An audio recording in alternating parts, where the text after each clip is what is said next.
ಪೊಲೀಸರ ಕಣ್ತಪ್ಪಿಸಿ ರಾಜಾರೋಷವಾಗಿ ನಡೆಯುತ್ತಿರುವ ಮರಳು ದಂಧೆಗೆ ಮುಂದಾಗಿರುವ ವ್ಯಕ್ತಿಗಳಿಂದಲೇ ನಿರ್ಲಕ್ಷ್ಯದ ಹೇಳಿಕೆ. ಶ್ರೀನಿವಾಸಪುರ ತಾಲ್ಲೂಕಿನ ಜೋಡಿ ಲಕ್ಷ್ಮೀಸಾಗರ ಸಮೀಪ ಎಗ್ಗಿಲ್ಲದೆ ರಾಜಾರೋಷವಾಗಿ ಮರಳು ದಂಧೆ ನಡೆಯುತ್ತಿದೆ. ಮುಂಜಾನೆ ಸುಮಾರು 4ರಿಂದ 5 ಗಂಟೆಗೆ ಶುರುವಾಗುವ ಈ ಮರಳು ದಂಧೆ ಪೊಲೀಸರು ತಮ್ಮ ಕರ್ತವ್ಯಕ್ಕೆ ಹಾಜರಾಗುವ ಮುನ್ನ ನಿಲ್ಲಿಸುವ ಮೂಲಕ ಪೊಲೀಸರ ಕಣ್ತಪ್ಪಿಸಿ ರಾಜಾರೋಷವಾಗಿ ಇದೇ ಜೋಡಿಲಕ್ಷ್ಮೀಸಾಗರ ಗ್ರಾಮದ ನಿವಾಸಿ ಹಾಗೂ ಈತನ ಆತ್ಮೀಯ ಗೊರವಿಮಾಕಲಹಳ್ಳಿ ಗ್ರಾಮದ ನಿವಾಸಿ ಎಂದು ತಿಳಿದು ಬಂದಿದೆ.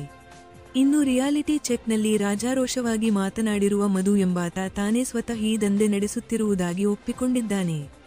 ಇನ್ನು ಪೊಲೀಸರ ಕಣ್ತಪ್ಪಿಸಿ ನಡೆಯುತ್ತಿರುವ ಮರಳು ದಂಧೆಯ ವಿರುದ್ಧ ಪೊಲೀಸರು ಯಾವ ಕ್ರಮ ಕೈಗೊಳ್ಳುತ್ತಾರೆ ಅಥವಾ ರಾಜಕೀಯ ಒತ್ತಡಕ್ಕೆ ಸುಮ್ಮನಿರುತ್ತಾರಾ ಎಂದು ಕಾದು ನೋಡಬೇಕಿದೆ.